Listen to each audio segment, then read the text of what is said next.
What is up, YouTube? Johnny B here again today, and we're going to be bringing you episode 6 on the Evo. And the Fenders are finally here. It took quite a bit to get here because they were shipped from overseas, but they're finally here. We got them a little bit earlier than expected, so I was really excited. So when the box came in, I went ahead and took them apart, brought them outside, and I didn't really record the unboxing, but you guys didn't really want to see that, right?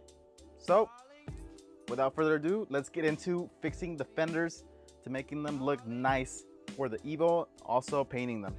So let's go ahead and show you guys the very first step that I had to do to fix them. So the first thing I did was go ahead and mount them on the car.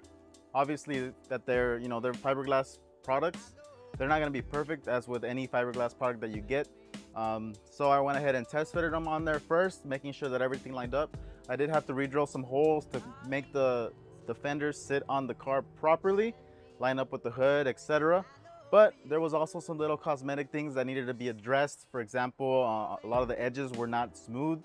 So from the cast, they had like little sharp edges, which is not gonna look good when you paint them or after you get them painted, because those are gonna be very visible.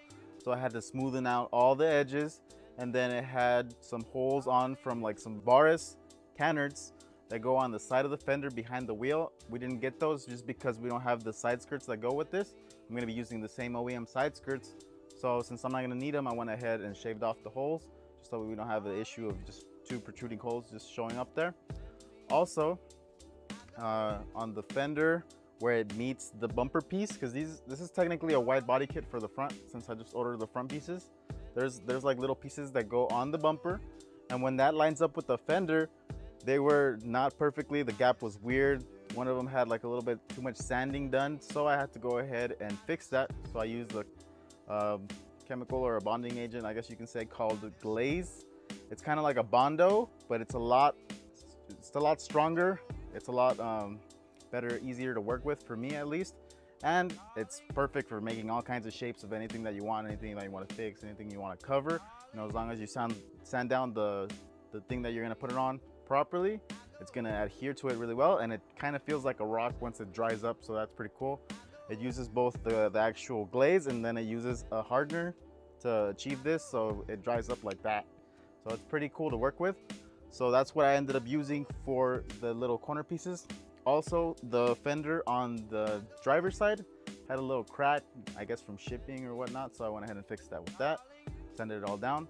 And then on top of it, I had to go ahead and primer the edges and primer a lot of the areas where I knew that there was imperfections. For example, the fiberglass always has little areas where there's bubbles, so they become little holes after the process is done.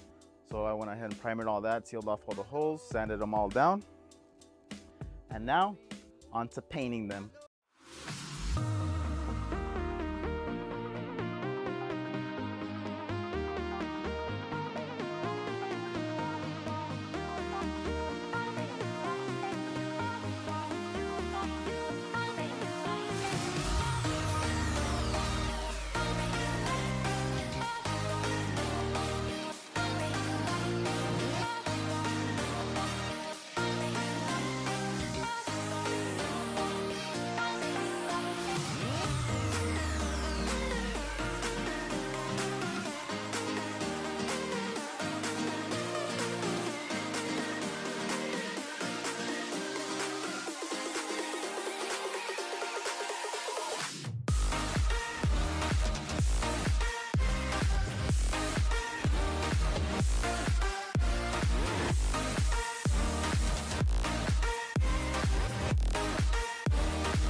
So now that the painting is done, we got all that sorted out, let them dry properly. And now the fenders are done. Look at them. Don't they look gorgeous? The blue really pops nicely. All the edges, all these little curves that these fenders have, and even these little vents that come on the side of them or the back of them, they look amazing. So can't wait to put these on. So now that we have the fenders painted, you think, why doesn't Jonny just put it all back together and have it done by this video? Well, the issue is that the door isn't really done yet. Did you guys remember, this is the side of the accident. This is the wheel that got completely shredded. So there was a little bit of damage in this area to the door that I had to straighten out, fix. I used some glaze and I gave it a nice thick coat of primer. So now that it's dry, I'm gonna go ahead and start working on it at the beginning of the week. To go ahead and finish this off, I'm gonna have to remove the door and paint it out here just so I don't get any overspray on the actual car itself. And I think it's just a lot nicer when you remove parts, paint them by themselves instead of having to mask off like all the little pieces, and then sometimes you get overspray on stuff. So don't really like that. So this is what we need to do. But since I can't put this fender, but it looks like I can put the other one because the other door doesn't really need any work on it. So I'm gonna go ahead and install a fender for you guys so you guys can see how it looks like on the car.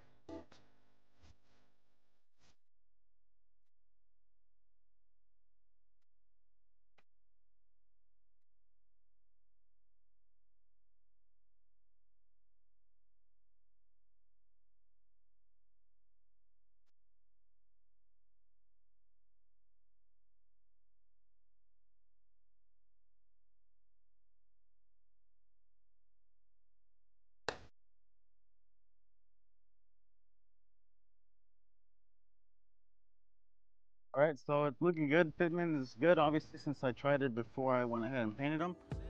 Looks like we might need to add some mesh here just to kind of cover the holes a little bit, but they're still going to be usable, just so it, you can't see all the way in there. Obviously here there's some mesh that goes here also, but one of the main concerns is the fitment, because since this is a stock wheel, this is technically a wide body because it has like a little flare right here, which kind of extends it at least another inch or inch and a half. So I might need to just get some spacers because I'm not planning on getting wheels for this. I like the stock wheels, I want to keep them like that, but we will need to fix the fitment, kind of get the wheels out a little bit, and probably we're gonna have to do that, get some spacers for it just so we keep the stock wheels. If the new owner wants to get some nice aftermarket wide wheels, it'll be perfect because they'll fit on here perfectly. But for now I'm just gonna keep it simple. I didn't really want to modify it too much, but these were the only fenders that I can find that I could get a little bit quicker and weren't going to be as expensive as the OEM ones, which you can't really get. Some of you guys are probably going to be curious as to how this bumper piece goes onto the fender. So I'm going to show you right here. There's two holes and it literally just bolts on very easily.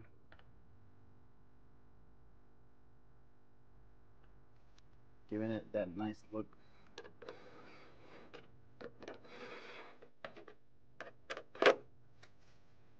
And as you guys can see, look at this edge.